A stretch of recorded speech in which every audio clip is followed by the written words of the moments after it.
Hi everyone, welcome to my sewing room. Thank you for showing up today. You gave me a reason to clean it. So today we're going to be going over some basics of precise positioning. Quite a few of our machines have the precise positioning, but before we get into that, everybody say hi to Ryan and Amy. They are in the background in their own homes, watching what goes on in the background. So just shout out, say hello. And let's get on. So precise positioning. When do you use precise positioning? I use it quite a bit. So anytime that I am doing something in the turnable hoop, which is this hoop, I'll take it off real quick. I'll show it's on my machine right now. This is the turnable hoop. So it's extra wide, and this does come with the Icon 2, and it is purchasable for the Icon 1, the Creative Sensation, Creative Sensations Pro, Pro 2, Creative Vision, and the 4.5, as long as you have the large embroidery unit. That machine, I believe, came with 2 different embroidery units, so you do need to have the larger one. So it is it's a great hoop. Since I've been really good at precise positioning, I have been using this hoop a lot. It's kind of addicting. It's just, I could go larger. I used to have the theory of if it doesn't fit in the hoop, one hooping, it doesn't need to be stitched out. So since I've learned the precise positioning, I have changed my motto, and I'm like, now I could go bigger. The other time that I use precise positioning is, of course, when I'm doing edge-to-edge quilting. Quilting in the hoop is very popular. It is an awesome way for you to be able to finish your own hoops without having a long arm in your home. I can't have a long arm. I have nowhere to put it. And most people don't. And being able to do it in the hoop is a lot less expensive than, quilting with your credit card by sending it off to someone to do it. And if you really like those feathers and things like that, and you're not that good at free motion, because I am not, I've taken many classes on free motion, and the one thing that I have learned is I don't care for free motion. So quilting in the hoop, I could get those feathers, I could get pebbles, I could get, all kinds of different shapes, and it doesn't have to just be edge to edge. But I could do other quilting, and I'll show you some of that in a little bit too. And then I also like using the precise positioning when I am doing my endless, when I use the endless hoop, because you're doing one continuous thing. And the whole point of endless is that you want to end start one embroidery where the last one ended. So it's endless. It's totally continuous. And that's what we're going to talk about today. There's other times that you can use the precise positioning. So let's say you hooped a shirt with a pocket, and that pocket is kind of askew. Well, you don't have to necessarily unhoop it and rehoop it. You could rotate that design a little bit to get it to fit exactly, or move it exactly where you need it to be. So there are many times that you can use that precise positioning. We are going to start with the turnable hoop, and on the Icon 2 there are designs that come built in that you can use, but today I stitched out a simple one so that I can show you. I probably won't stitch this whole entire thing out. The whole point is this: I want you to see how the precise positioning benefits from you. When I'm out on the road, there are so many ladies and gentlemen, sorry, there are both, who have this hoop, and they say that they don't know how to do it, or they used it and it didn't line up. And that's when I explain to them that yes, you do need to use precise positioning, because in this hoop, you will notice that you have 2 different tension areas. And so you have the top and the bottom. I'm sorry, give me 1 second.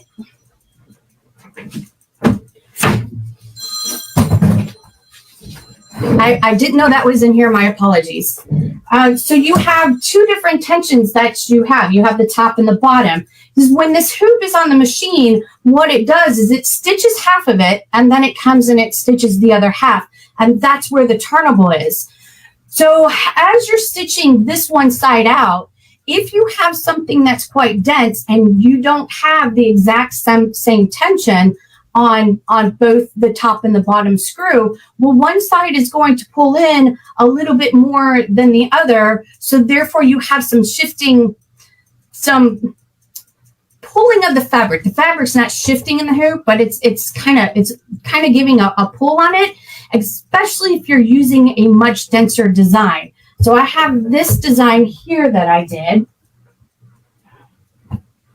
This was in the turnable hoop. Now this is pretty intense. Even though it is applique, there is quite a few fills here. So when you have something dense like that, it's pulling in on your fabric. So it's only pulling in on half the hoop and not the other hoop. So when you go to switch it, you have more slack on this side of the hoop than you do on the other. And that is why you want to use the precise positioning to line it up. There are many designs in the My Sew Net library that are a lot more forgiving than others. Like this design right here. By the way, this was a cushion. And funny story, look at that. This was a fabric that I purchased at a big box store, and it's not their fault. What happened? It's a loose weave. And as I was trying to work with it, it just started coming apart. So the project I was going to do with it, I have to put aside. Now I got to think of a creative way to do this because this took hours to stitch out. This was a lot of my time. So if you have any creative ideas of what I could do with this circle, you just type that right down in the box. Okay, so that is, I would say that's more slightly advanced design, but to get you started, there is this design. I put it on a little tote bag. So this design is a lot more forgiving when it comes to lining it up with the precise positioning. This design also has some yarn couching in it, and it also has what we call thread velvet design and raw edge applique. But if you notice up in here, you're going to be connecting in here, and the yarn kind of covers it, and the way if you're close, you're going to be okay. This one, you had to be spot on.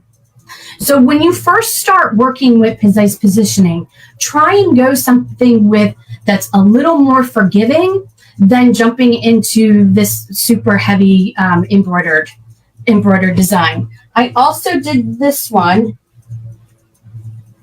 and this one will be a cushion. Just haven't put it together yet.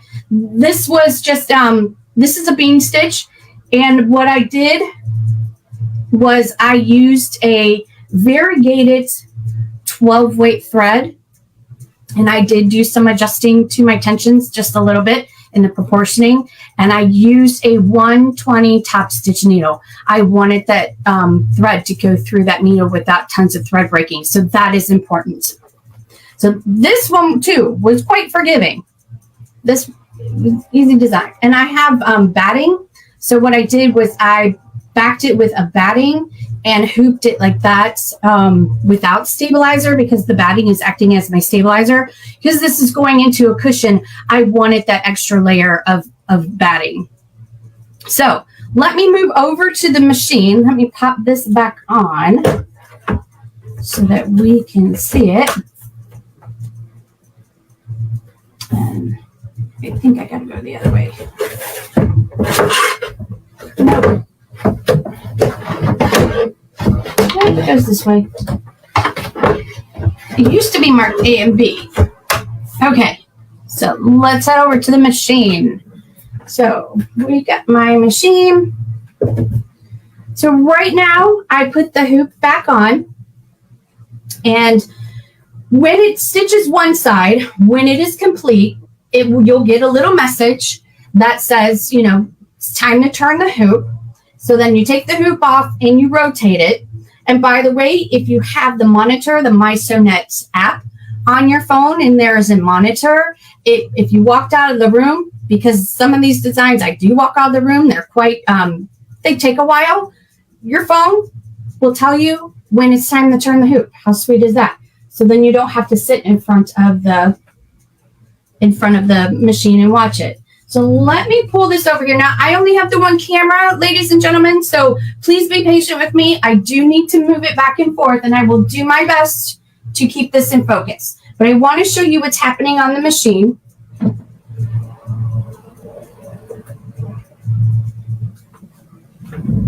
So this is where it is. So you can see that this half is already stitched out. Now we have to stitch out this half. Where my needle is right now is where a marking stitch that should have stitched out, but it didn't stitch out. And you know what? That is okay, because we can go a different route with this. This is going to be a learning experience for us. So there was a little mark that would have been right here. And the designs that you retrieve from the My Sewnet library for the turnable hoop, there is a whole entire section of designs for the turnable hoop. Most of those have a little mark that physically stitches. It's a loose stitch. And that lives there so that when you turn the hoop, that's what you use to line it up with. Well, because it didn't stitch out for me, we're going to go a different route. And that's okay. So what I'm going to do is, if you look at this design,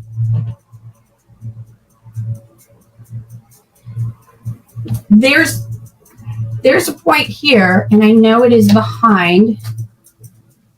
There is a point right back here. I don't know if you can see we're going to line it up with that point because we need to stitch this half. And to do that, I need to take you back to my screen over here. And we're not going to get the whole entire screen in, but you're going to be able to see the most important part of my screen. I'm going to touch my precise positioning, and that is in the embroidery stitch out mode. It is not in the embroidery edit mode. So you do need to say go, choose all your embroidery settings, and then go over into the stitch out area to do that. This screen may look a little different than some of the other machines.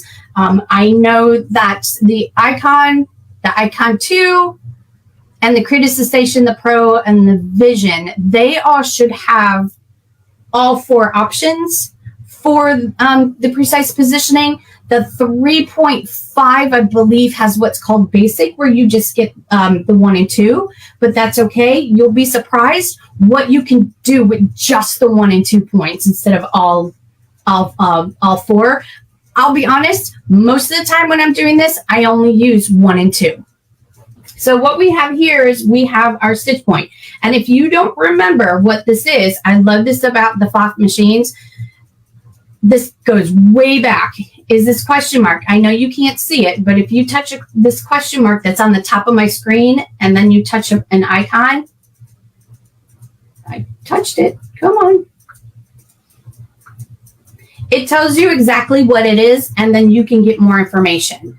I wish that was on my iPhone, because there are so many things on my phone that I have no idea what they are. But what we're going to do here is for number 1. Number 1, we're going to be looking at our screen right here. And if we touch that, you should, oh, you don't see it. There's this little cursor right here. And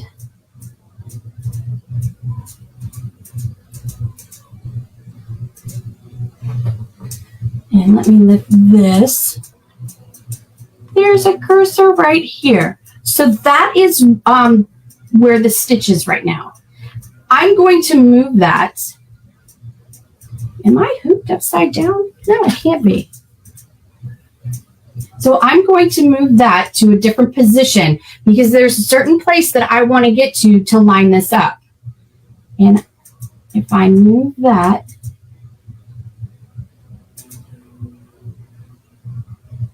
I think I am backwards. Did I touch my screen at all? So I need to close. Well, let's zoom out so I can see more of. Sometimes this window gets a little in the way. And let's move that. So this is the side that's going to be stitching. So if you look right in here, right here is where I'm going to try and line this up with. And I'm going to get so close. Then this right here, this is going to bring us right in to where this our cursor is. So we are zoomed in at 809%. I don't think there's any other machine that's going to allow you to get in that close. And you see how I moved it down in that area, but it is not sitting on any kind of stitch point right now. So where I want this to be is, I'm going to move this over here. And sorry, I want to, and then I'm choosing what stitch, where I want that to line up at. And then when I touch number 2 here, this is when we have to look at our hoop, because our hoop is now going to move. Okay?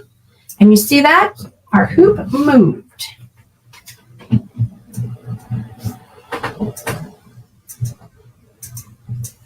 So now you should be able to see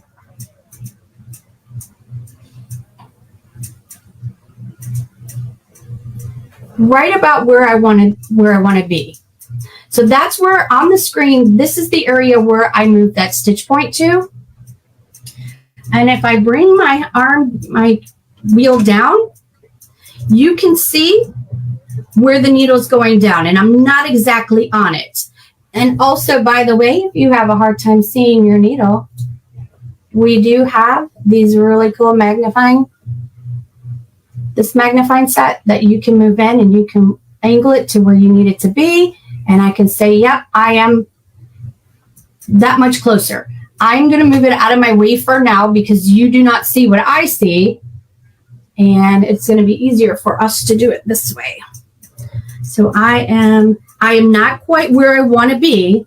So there's a control wheel on the screen. So I can start moving the machine or the hoop. And then I can test. And I am that much closer. I am pretty much at the spot where I want to be. This is at the exact spot where it left off, and now it's going to connect to each other. And then I'll go back to my screen, and I'm going to say okay. Okay? However, there are 2 portions of this. There is the top and there's a bottom of this embroidery design. And I want to check both places, because just because it's lining up at the very top may not necessarily mean it's going to be lining up on the other end of the hoop. So then I will go back to my machine, to the screen. And I will touch precise positioning again. And I'm going to zoom back in so that I can see my whole entire design. And then there's the cursor there. And then I'm going to move this cursor to the other side. And you can see it looks like I'm there, but I'm not. So I am going to touch on my zoom to cursor. And you see I'm not there. So I'm going to move this to this point. And if you look, you can see I like to move that point so that I see inside that cursor there's a tiny little hole. I like to move that so that I see a portion of the stitching. That way I know that that's my dead center and that is an actual stitch that I'm hooking up with.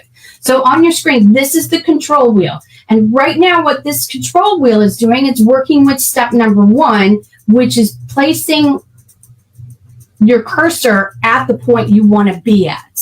Okay, this control wheel is going to look exactly the same when I touch number 2, and that is going to be moving your hoop. So I just had a loss of words. So you're not going to see that because we're going to go back to the screen, but know that whatever button is highlighted here, whatever icon is highlighted there, that is what the control wheel is working with. So now that I chose a spot where I want to line it up with, I touch the second one. Now my hoop is moving.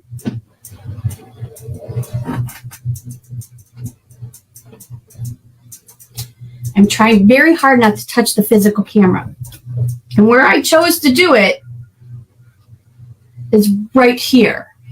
And if I bring my hand wheel down, you can see I am not there. It's off a little bit. So then I am going to bring my hand wheel back up. And this is going to give me an opportunity to use that control wheel. And this moves 1/10 of a millimeter, I believe. So it's very small increments that it's moving. And because I'm very close, I don't want to touch the cursor on the screen because then my hand is going to move it way too much. Because I was very close, I am going to use that control wheel.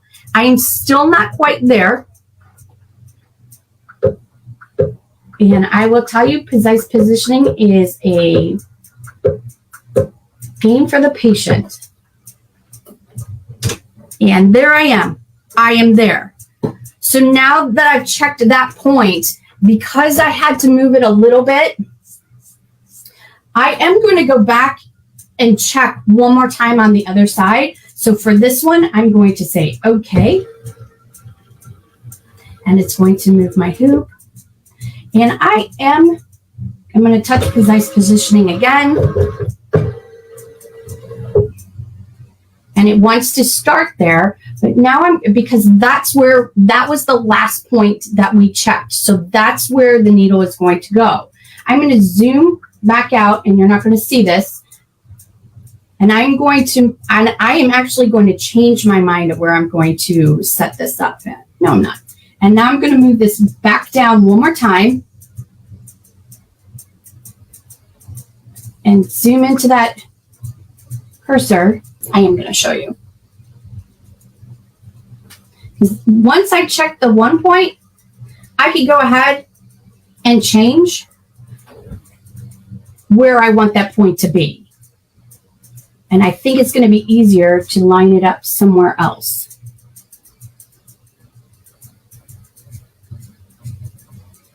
You see how my hand just moves it like way too much? And zoom into that point. I'm going to put it there. Okay. It's hard to see, but I have my cursor so that I see a little black dot inside that cursor. And I'm going to go 2. Now it's going to move again. And I'm close, and I am going to adjust that a little bit. When you first start to do this, you do need to have a little bit of patience. So I'm there. So now that I checked both points, I can say okay. And I'm going to touch my stitch out progress and zoom back in to my screen. And now I can say start. This is the stitch that it was lining up with. So it's going to do that little stitch there. So that little stitch should have already had one. And you can see it lined up right where it left off. I'm not going to do the whole entire thing. So when you first get started, you may need to jump back and forth. Check one point, check another one. You cannot just check one point when it comes to doing the turnable hoop or even edge to edge. You want to check multiple places just to see, because you might need to do some tweaking. This project I did, I stitched this out.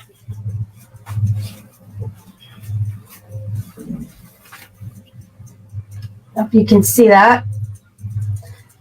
This is done on silk dupioni, and I was really glutton for punishment because I did the whole thing. It's silk dupioni inside, and it is all done with metallic thread. I didn't use any other thread but metallic. And I was going to take this further and make it into a whole cloth quilt, but I ran out of metallic thread. So I was lucky to get done what I did get done. If you look at this, this is 4 different hoopings. This was a hooping here, here, and here. So for these, and you can see my blue marking. I marked the center of my fabric, and this will fit a 200 by 200 hoop.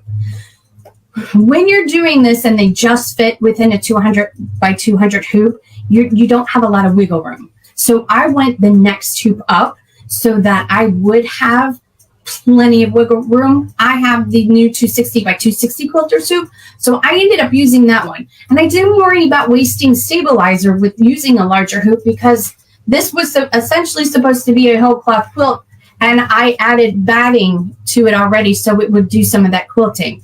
And I decided that I am not, if you look how messy that is on the back, that's just the way this design is made. It has a lot of jump stitches, a lot of knots and things like that.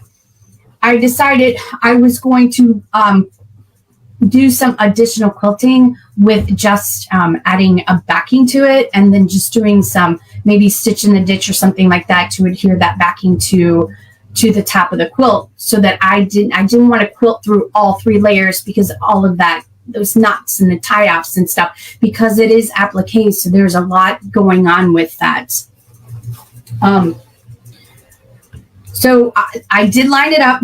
The first one I did, of course, that first one, the first square is going to be super easy because you're just lining it up one side basically with your line. And then when you have your second, when you do your second, then you're lining up that corner and that corner with the previous stitched block. Not so rough, right? Then you come down here and now you have this one.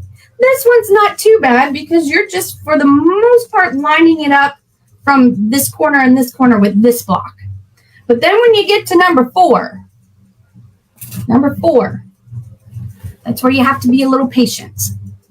And what I did for this was I left my hoop a little loose so that I can wiggle it. Is when you're lining this up, not only are you lining it up to its partner on the bottom, but you're also lining it up with the block that's on the top. So I checked multiple points, and I'm not gonna lie, it took me about maybe 15 to 20 minutes because I kept going back and forth, checking one point, moving the cursor, getting that set, checking another point, moving the cursor. And I did that for 3 different points to get this to line up. I can't just do one, because if I just focused on the center, then the top block and the bottom block may not touch across the row. So there is a way that you can use the rotation to rotate that design. I'm not going to go into that too much because you do need to know pivot points, and that would be a little bit more of advanced. So maybe we could talk about that the next time I'm out doing a Facebook Live for PFAFF. But it is something that you do need to be a little more patient with. And I don't want to say there's math involved, but there's some logic involved. So if you're in a hurry, all I do is I unhoop and maybe stretch the fabric a little bit to get it where I need to be. So if I have 2 points set, then I'll stretch the fabric in the hoop so that I can get that 3rd point. And it did take me a little bit of finagling. I'm not gonna lie, it does. And like I said, this is a game of patience when you're doing the precise positioning. When you're doing the turnable hoop and you have markers stitched in, it's a heck of a lot easier. But when you're dealing with something that has no markers, you do need to have a little more patience with that. I hope that makes sense. I have a question here. Do you need to return your hoop before doing the precise positioning? Absolutely. So it'll stop. It'll tell you to turn the hoop. You need to have the hoop on when you're doing the precise positioning, because there's that 2 steps. You are setting your cursor for step 1, saying, this is the stitch point I want to be at. And then you touch step number 2, which is moving the hoop. And then your hoop is physically moving in your machine, and the cursor is going to the area, or the hoop is going to the area where you set that cursor in step 1. And that's when you do that fine tuning. So yes, you do need to have the hoop on. Have plenty of space around you when you use this hoop, because it's 360 inches, it's 360 millimeters long. So my sewing table, I'm very close to a wall here. My table is counter width. So I have my machine, it's like literally towards the edge of my table here, so that I have room for that hoop. If you're quilting in the hoop and using those larger hoops, that is also something to think about. I know this is off the beaten path. It's not precise positioning, but it is off the, you're going to have your quilt is going to pile up in the back. You need to find a way to get that away if you don't have, like, I don't have the space, and I have a quilt over here that I quilted in the hoop, and it kind of jammed because the bulk of the quilt was between my wall and the machine, and my hoop didn't have the space to go. So if you're thinking about doing a larger quilt in the hoop, and you can, my mom loves the edge-to-edge quilting, and I think she's done a queen size quilt, which is pretty cool. So if I need something quilted and I don't have time, I give it to my mom. And she's done it for me. Take it to your dining room table or something like that. Your machine doesn't have to live there, but take it somewhere where you have the room to do it, and that table is also going to help you support it. I know that's off the beaten path, but just some word of advice there. Any questions on the 4 corners? So one other thing I want to tell you about these 4 corners is that this is a design that is in the My Sew Net library. And I decided I wanted to use these silk dubionis. I've been collecting them through my travels from dealership to dealership, and I wanted to use them for this project with metallic thread. Silk dubioni is a very, very loose weave. So the original design is meant for raw edge applique, and it's stitched down the applique fabrics with a bean stitch. I did not like that idea. The first one I did, it was fraying like you would not believe, and I wasn't even done stitching the quilt out. So I had to go to ground zero, start over, get a new piece of silk. And silk's not cheap, but I encourage you to try other fabrics besides just quilter's cotton. You can have so much fun and get totally different looks. So anyway, I'm going to take you over to my software really quick so that we can see this. I am going to present my screen.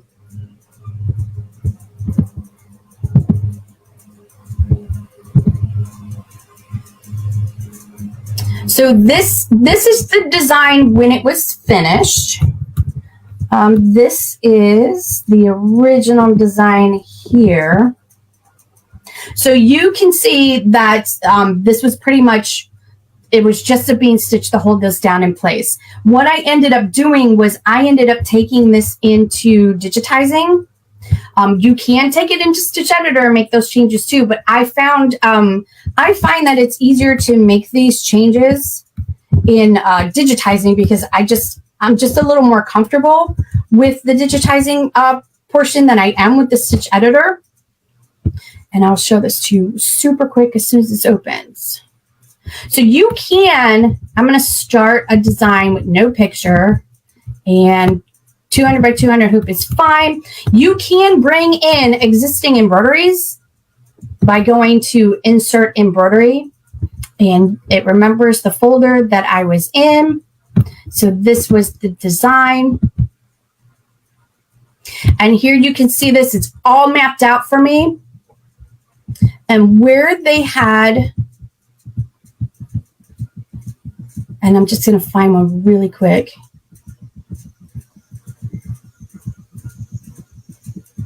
Not as quick as I was hoping for.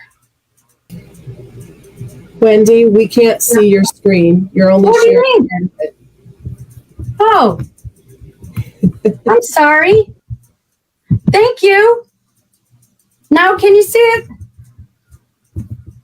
Okay, sorry about that. So I'm in the digitizing module, and you can see this. This is the original design. So you can bring it in by going to insert embroidery right up here.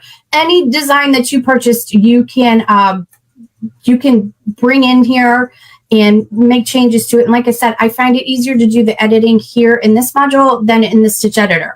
If you are more comfortable with Stitch Editor or you don't have the Platinum version, that's okay too. It can be done in there too. But all I'm going to do, and I'm just going to pick one here so that I can move on. Man, where are they all? Here, this triple stitch right here. So that, if I right click on it and go to properties and it's set for a triple stitch, I can just change it to satin and choose my width, and I'll just say 3.0. And I can also change my density. Ooh, that's kind of big. I can also choose my density and say apply and okay. And if you see down here, you can see how easily I changed that from a triple stitch to a satin stitch. So I was able to bend the design to my will, just so that I can have it, so that I can have a satin stitch to accommodate my sottopione, and it worked out really great. It did take me a little bit of time, but I did it while I was at the airport, sitting there with a delayed flight. So it gave me something to do, right? Because you don't have to be connected to the internet to do that. Alrighty, any questions? All right.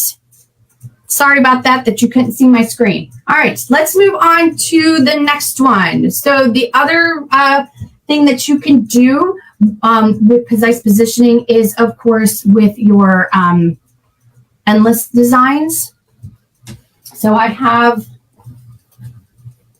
this little dress that I made, and you can see that this goes all the way around the circumference of the skirt.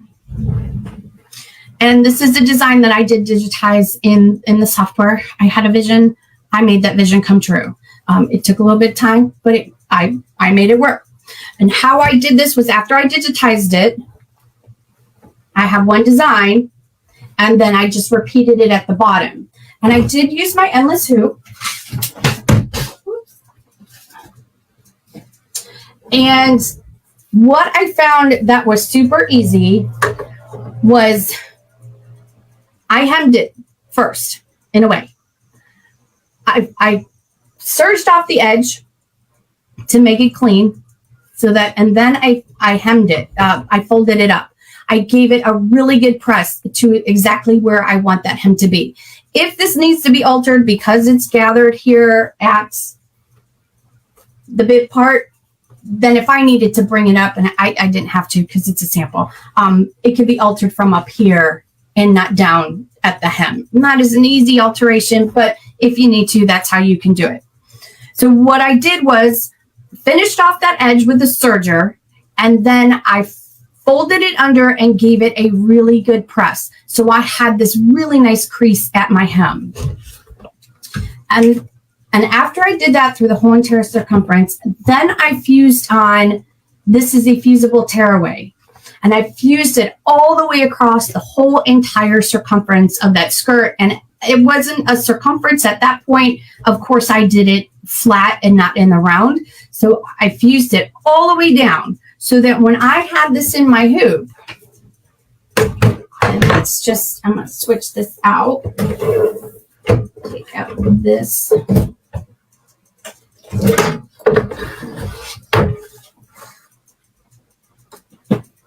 All right, I'm going to put this one on. Well, I don't know if I'm necessarily going to put it on the machine, because then I have to choose a different design, but you'll get the gist. Let me go back here to 2. So if this was on my machine the proper way, this here is the connector. So this would go onto my embroidery unit. And if I start with I do my first embroidery design.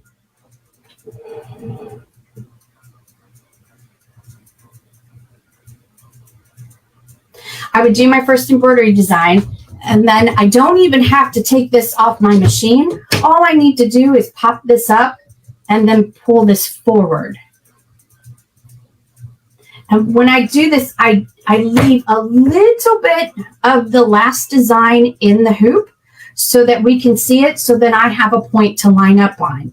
The other thing I also did was, because I have this nice crease right here, I was able to use that as a marker as well.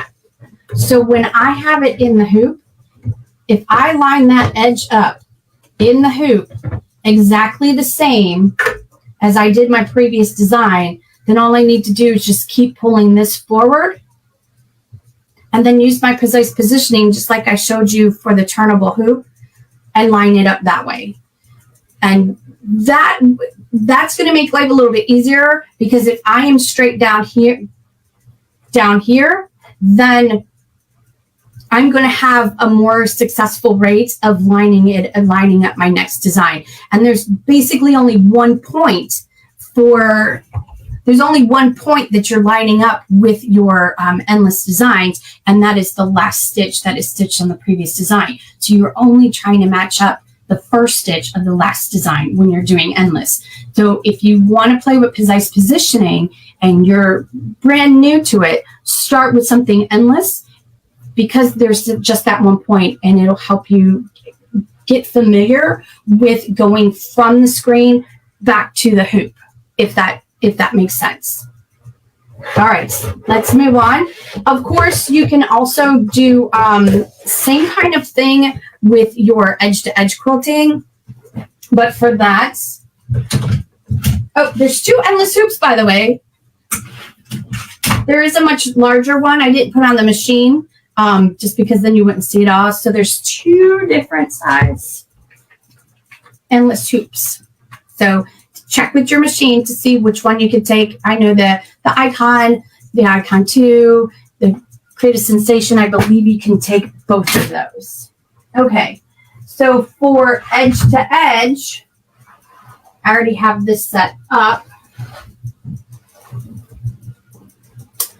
I like to use the magnetic hoop, because there's a few different points that you need to line up. And that is the first stitch and the last stitch of the previous one. And then you may need to finagle your quilt itself. So if you're using the magnets, you can just lift a magnet and give a little tug and reposition it. When I did that 4-corner one, I did hoop my fabric.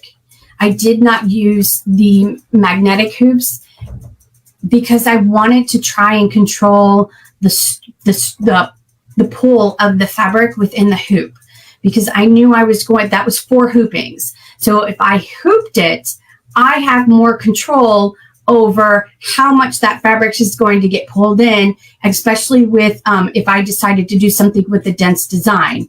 When you're using the magnet hoop, there is some slack there. So you don't have as much control, but it's super convenient for edge-to-edge quilting. Edge-to-edge quilting is a little bit more forgiving than doing something like my 4-corner lining up in the hoop. So this is where you just need to go and practice and try the different steps. And yeah, just try the different steps. All right, one other one I want to show you is, what if I am trying to line something up and I need to get it centered into something like I did here? So I have this little, I guess it's table mat, and I have this design right here. Well, it's in the dead center of that on point square. So how do you go about that with playing with stitch points? This is quite easy, and I'm going to show you how we're going to do it. on this bottom one. So the first thing you want to do is you want to find that center. And that's what I did here. Found the center. And give me a minute because I want to clear my screen. When you go to embroidery edit, because I didn't finish stitching out, it gives me the message basically saying that if you make changes, you're not the machine's not responsible when you come back. So I'm just going to say okay because I want to clear that. And I know you're not seeing everything that I'm doing here. But let's go ahead.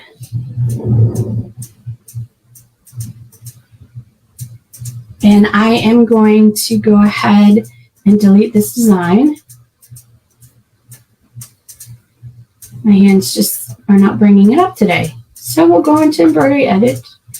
And let's go ahead and choose it and we'll dump it. And I'm going to change my hoop because I have the 360 by 260 hoop in my hand. And we'll say okay there. And then let's go get the embroidery design that I used.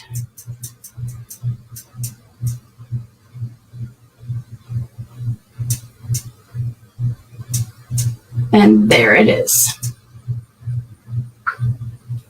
Okay, so now I'm going to say, it doesn't matter where I have it on my screen right now because it's going to be moved.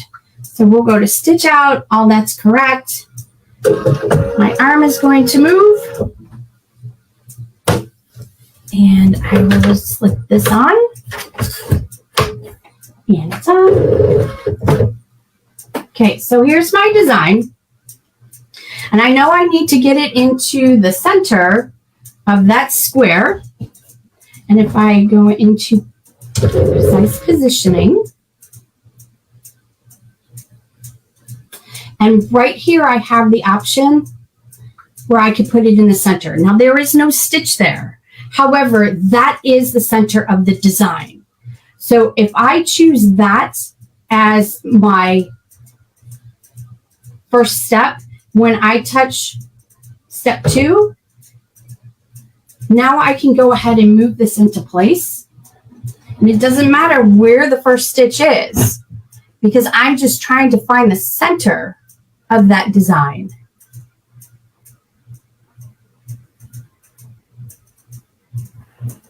Okay, so I'm all the way up here. On my screen, I am going to touch it and pull it down and get it within the area. This is when I would touch it and move it down, opposed to using the control wheel. If I were to use the control wheel, it would take me a bit of time to get there. I am not there yet, as you can see. I am in the vicinity of it. So now if I just, so I'm in the second step.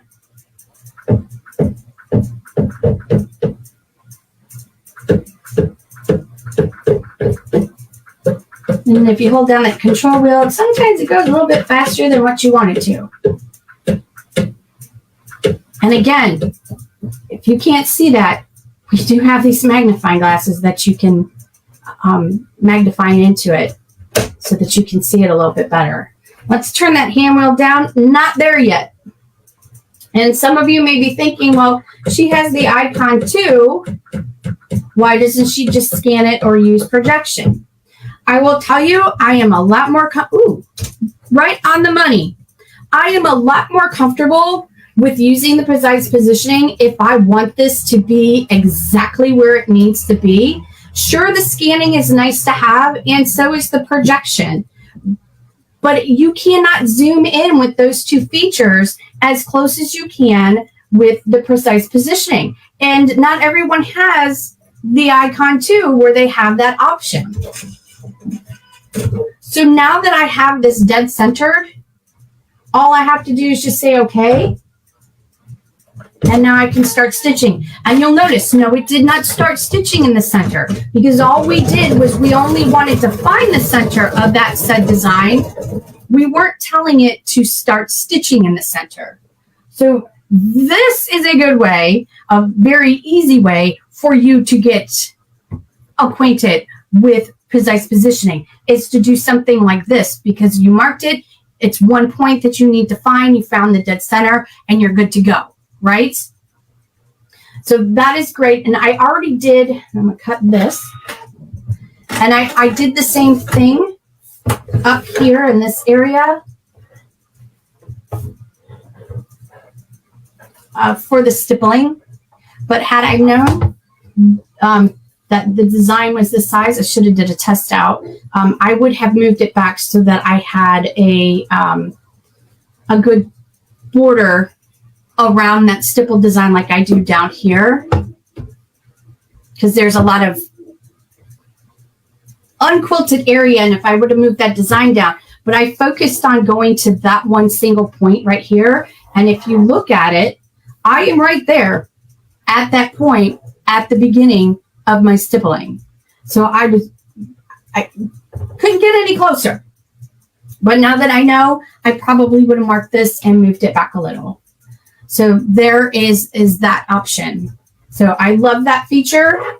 This is an easy one to do. But I have one more I want to show you before we're out of time. And there's so much more I can talk about precise positioning, but I only have an hour, right? So while we're still at the machine, I told you earlier that if you had, if you hooped something and it was kind of crooked, you could easily rotate it in the design. So this is a little extreme, this line that I drew here, but it'll help help with my point of what I was doing. But if this was the top of a pocket and it was slightly off, you do have the opportunity where you can change that. So let me go back and get rid of this design. And change my hoop. And I have the 120 by 120 set up. And let me delete this design. And I'm going to take you back to this screen so that you can see some of the stuff that I'm doing here. Okay. So I'm just, for the sake of time, I'm just going to do my name again. So we have these nice little alphabets in here that are built into the machine, and they come in different sizes, which is super nice. And I'm a girly girl, so I am going to go with that font with the curls. And when I choose it, up comes my keyboard. And so that it's not yelling at me, we'll go into, did I just spell it wrong? I'm glad it shows here because I spelled my name wrong. And then I can say OK and close that. So there is my name. Again, it doesn't matter where it is on the screen because we're going to move this. I'm going to set it up to go with the second line. So we'll go to Stitch Out and say OK.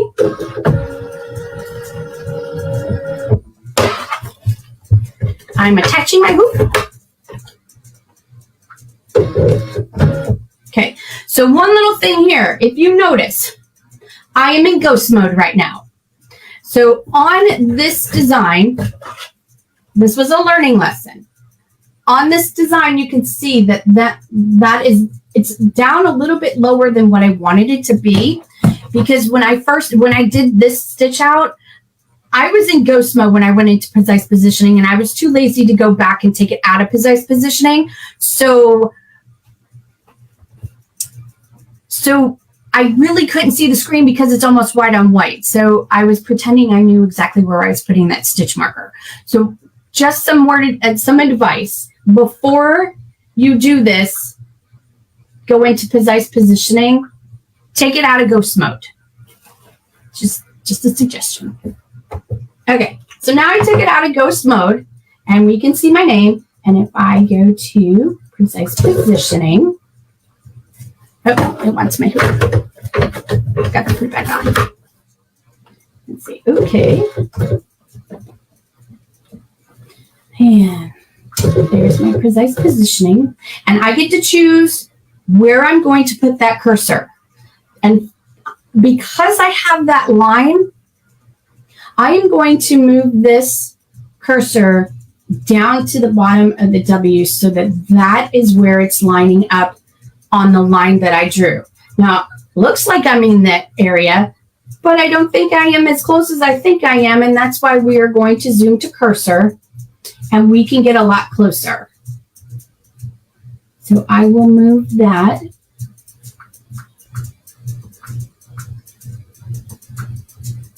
And move it down. Okay.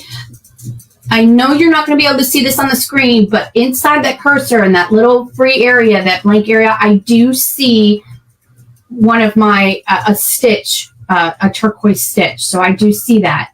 Now I'm going to go to step 2, which is going to be in the hoop. And now I'm going to move this design up to that line.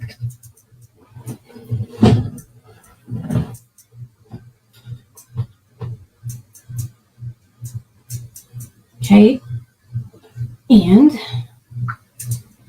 I am going to move, I'm going to do a fast move. What I'm doing is I'm on my screen and I am dragging up that name. And I am not going to have room. I didn't hoop this where I have enough room. And that's okay, because you know what? As seen on TV, we'll just move it down. There is an invisible parameter in these hoops that you cannot stitch into, and it's a safety feature. So no matter what make and model machine you have, there is that invisible parameter. And I was going outside the hoop even though the line was inside the hoop. Okay, so now I'm not even close to that line anymore. That's okay, because now I will just move it down.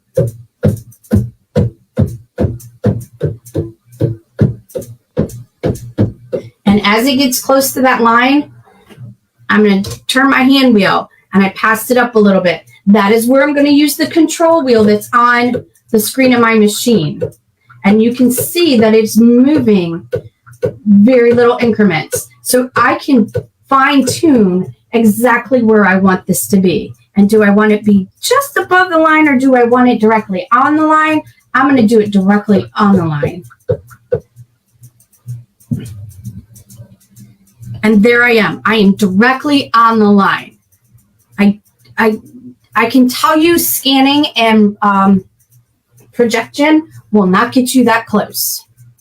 Now I'm going to move over to step 3 on the machine.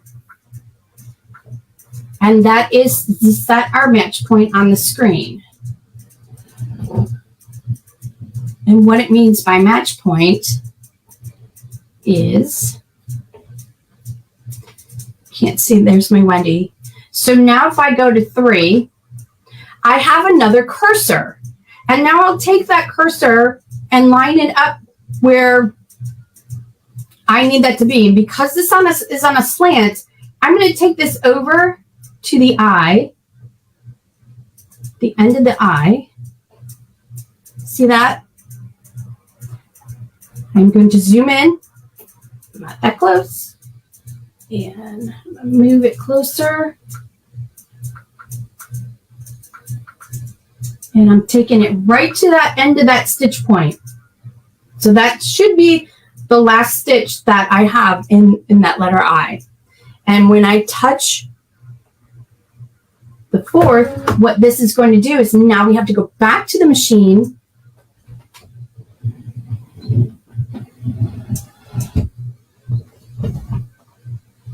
And now we're just moving the word down. So if I were to do Wendy, I have it lined up here on this line, but that's where it's going to end. So it doesn't match up.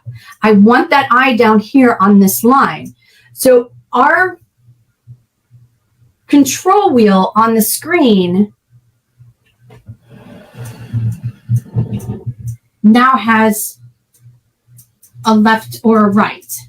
And if you touch the right, it's rotating the design clockwise. This one takes it counterclockwise. So because I need to get that to slant down, I am going to keep pushing this until I get that lined up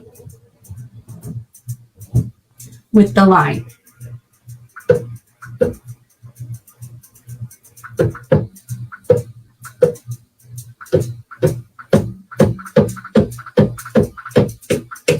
So it looks like the hoop is just moving up and down, but I'll show you in a moment.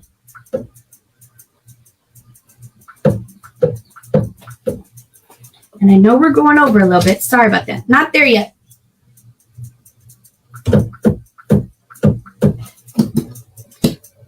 And I'm right on the line. Okay? And I'm going to say okay on my screen because I got it right on the line. I'll say okay. My hoop moved. And I'm going to go to stitch out progress so that I can zoom to hoop so that you can see. Now you see that my name is, no, you don't see.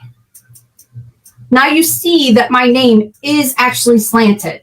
So step 3 and 4 is rotating it. So it's left this point and moved this point so it would come down.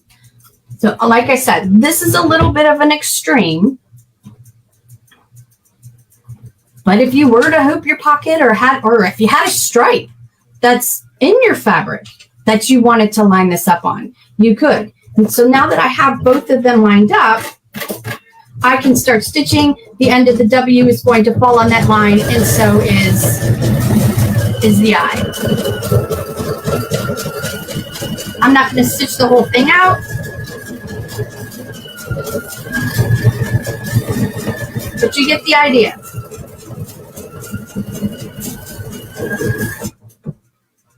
Okay. Do we have any questions on that? Like I said, there is so much more that we can do. I just kind of scratched the surface. I only have an hour, so maybe next time we can go in depth with maybe just one single thing so that I can show you how to do some rotating, like what I did with my 4 points, my 4 different corners. We can go into that. So sometimes you may need to adjust it that way, but I found for my four corners that matched there, I found it easier than trying to do the rotating. I just give the fabric a stretch, and I had a marking on the fabric itself, which helped me a lot. And then moving up to the next size hoop that you have that will fit that design is going to give you all of that wiggle room to play with, and it'll make your life a little bit easier. And if the things that you're doing are a little bit easier, you're going to end up doing them more. Correct? And we love what we do. Bye.